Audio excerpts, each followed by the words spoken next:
in the quiet world of the Middle Ages, long before printed manuals, parenting books, or classrooms filled with colorful posters, children learned the rules of politeness through rhythms that shaped their everyday lives. You can imagine these rhythms beginning at dawn, with firewood crackling in the hearth and a thin ray of sunlight slipping into a small wooden house. In this setting, whether you belong to a peasant village, a bustling town, or the halls of a noble estate, you would begin learning the subtle art of how to behave. Manners were not optional in medieval society. They were as essential as bread, as practical as warm clothing, and as binding as a family name for a medieval child. The home was the first teacher. Before you ever stepped into a church, a market, or a training yard, you were shaped by the habits of the adults around you. A child learned by watching, listening, and imitating. There were no printed rules displayed on walls, no house chore charts, no lectures about good behavior, just daily life happening all around you, guiding your actions quietly and steadily. And behind even the simplest behavior lay an expectation that children were to grow into adults who contributed to order, not chaos. The earliest lessons began with greeting your elders. Respect was not something that was occasionally taught, it was embedded in every interaction. When a child woke in the morning, they were expected to greet their parents or guardians in a way that was simple but deeply important. A slight bow of the head, a soft good morning, hands kept still, voice low. In many homes, loud and cheerful greetings were seen as inappropriate, almost childish in a negative way. Morning was a time for work, not noise, if you were a young child. You learned quickly that your elders, whether your parents, grandparents, neighbors, or anyone older than you, were at the top of an invisible hierarchy. You waited for them to sit before you sat. You waited for them to speak before you spoke. And you never interrupted them, even if you had something important or exciting to say. Medieval society valued age highly. Surviving long enough to become an elder was an achievement in itself, and children were taught to treat that achievement with reverence. Chores became another means by which children learned good behavior. Unlike children today, who may receive chores to teach responsibility or to contribute to the household, medieval children worked because the household depended on it. A child who did not do their tasks made life harder for everyone. But woven into the work were lessons about obedience, patience, humility, and respect. You learned not to complain when carrying heavy bundles of firewood. You learned not to groan when told to fetch water from the well. You learned to accept correction with your head lowered slightly and your hands still. Boys were often assigned outdoor labor feeding animals, hauling water, helping in the fields, while girls learned the rhythm of domestic tasks such as spinning flax, preparing vegetables, sweeping floors, and tending the fire. The gender roles were strict, and equally strict were the expectations of behavior. A boy who acted lazy or boastful was corrected sharply. A girl who acted impatient or careless was given extra tasks to reinforce the importance of attentiveness.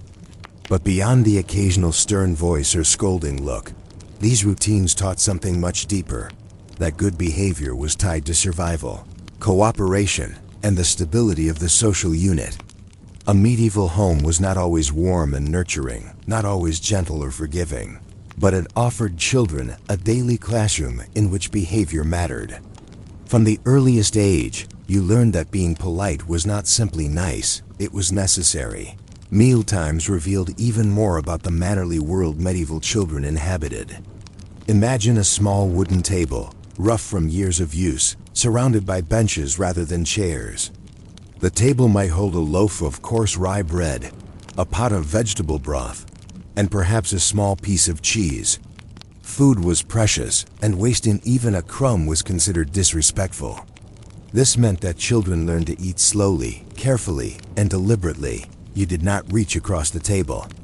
You did not take the largest piece of bread for yourself. You did not wipe your mouth with your sleeve. And you most certainly did not speak with food in your mouth. These rules could seem tedious or overly strict, But the consequences of disobedience extended beyond a simple scolding. Eating properly was a reflection of upbringing, family honor, and household discipline. A child who behaved poorly at meals risked damaging the reputation of their entire family. In many homes, silence during meals was the norm. Children were expected to listen to the sound of spoons tapping against bowls, to the low murmur of adult conversation, to the crackling fire in the background. Speaking only when spoken to was considered a mark of dignity, humility, and obedience. And for children who struggled with silence, there were constant reminders, both subtle and direct. A gentle hand on the shoulder, a firm shake of the head, a whisper to hush. Cleanliness, too, had its place in medieval politeness. Although personal hygiene was limited by the standards of today, washing one's hands before meals was considered essential. Children dipped their hands into a bowl of water shared by the household. This was not purely about cleanliness, it symbolized respect for those you ate with, an acknowledgement that you were part of a community. A child who ignored this practice was not simply unclean, they were rude. As children grew older, they learned more refined expectations. Boys learned when to remove their hats, how to stand in the presence of authority, and how to gesture courteously. Girls learned how to sit modestly, how to lower their gaze appropriately, and how to move with gentleness. These gestures were as much a part of politeness as saying please and thank you are today. There existed in the medieval world a concept that shaped much of children's behavior: honor. Honor was not just a knightly ideal or something reserved for noble courts. It was at the heart of everyday life. A child who misbehaved was seen not only as a problem for the moment, but as a reflection of poor character. And poor character threatened the stability of the household. Neighbors watched, relatives gossiped, and community opinions formed quickly. In a world where reputation could influence trade, alliances, and marriage prospects for the entire family, even small actions mattered. Conduct literature began to emerge during the later medieval period, offering adults a more formal resource for teaching manners. Many of these texts, often referred to as courtesy books, were written for young nobles but influenced broader culture. They included advice on how to bow correctly, how to drink without slurping, how to sit upright, and how to show deference to those of higher status. Even though most children could not read, the principles trickled down through oral instruction. For a medieval child of any class, public life demanded heightened awareness of behavior. Market days were busy, loud, and full of temptations. Children might be drawn to the clucking of chickens, the bright fabrics, the shouting of merchants, or the aroma of roasted meat. But the expectations remained firm. Stay close to your family, keep your hands to yourself, speak politely to adults, and avoid drawing unnecessary attention. Markets were not places for unruly behavior. They were the beating heart of community life, and children who behaved poorly risked embarrassing their parents in front of the entire village. Church, however, was the greatest stage for a child's behavior. Whether you attended a small parish with an uneven stone floor or a grand cathedral echoing with hymn chants, proper conduct was essential. Children were taught to stand still, avoid fidgeting, and refrain from whispering or giggling.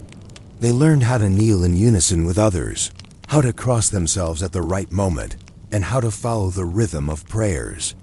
The church was not only a place of worship, but a place where a family's reputation was highly visible. A child who behaved well in church earned silent approval from the community. A child who misbehaved earned equally silent judgment. Noble children lived under an even stricter code of manners. For them, politeness was not merely social, it was political. The future of family alliances depended on how gracefully one carried oneself. A misplaced gesture could insult a superior. A careless remark could damage a relationship. Young noble boys were often sent to serve as pages in another household, where they learned elaborate rules of court etiquette. They practiced pouring wine without spilling, presenting a document with both hands, and remembering dozens of rules about posture, speech, and respectful distance. Young noble girls, often tutored in the home, learned careful movements, proper greetings, needlework infused with symbolism, and quiet attentiveness. Their training was meant to prepare them for marriage into another noble family, where they would represent their lineage with poise.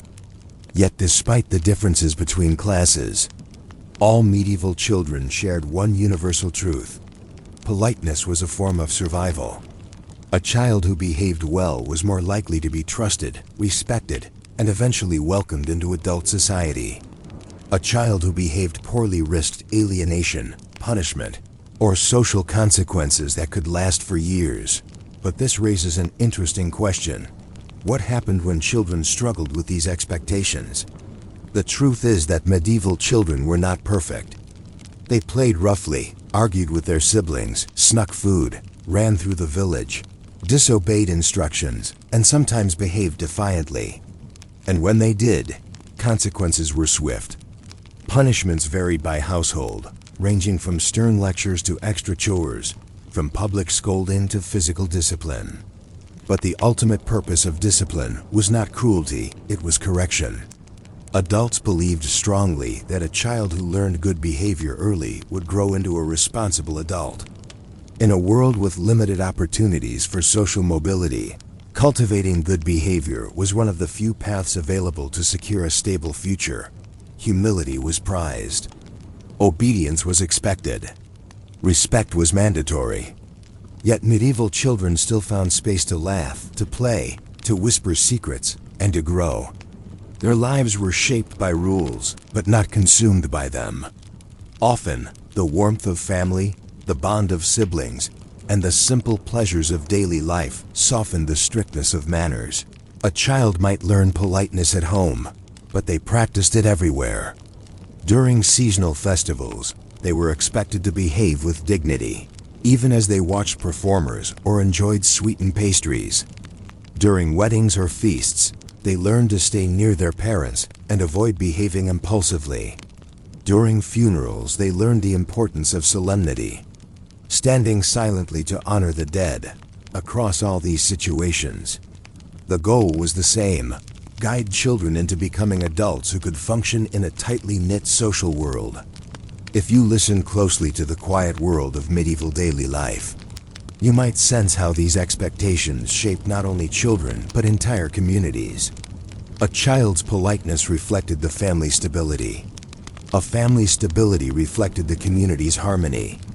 And the community's harmony contributed to the broader structures of medieval society. What is fascinating is how similar yet different these lessons are to the ones taught today. Modern children are taught to say please and thank you, to share toys, to raise their hands in class, and to respect adults. But medieval children learned these things not in classrooms, but in fields, workshops, kitchens, and churches. They learned not through explanations, but through example. And they learned not for personal development alone, but to maintain the delicate balance of a world where survival depended on cooperation. Although centuries have passed, the echoes of these lessons still remain. When a child today greets an elder with respect, waits their turn in line, or listens attentively, they are participating in a tradition far older than they might realize, a tradition shaped by the quiet, disciplined, and deeply social world of medieval childhood. And when you imagine that world of stone churches, smoky hearths, damp fields, bustling markets, and flickering candlelight, you might wonder how a child like you would have fared. Would you have learned quickly, absorbing the rules from the adults around you? Would you have struggled under the weight of expectations, or found comfort in the structure they provided?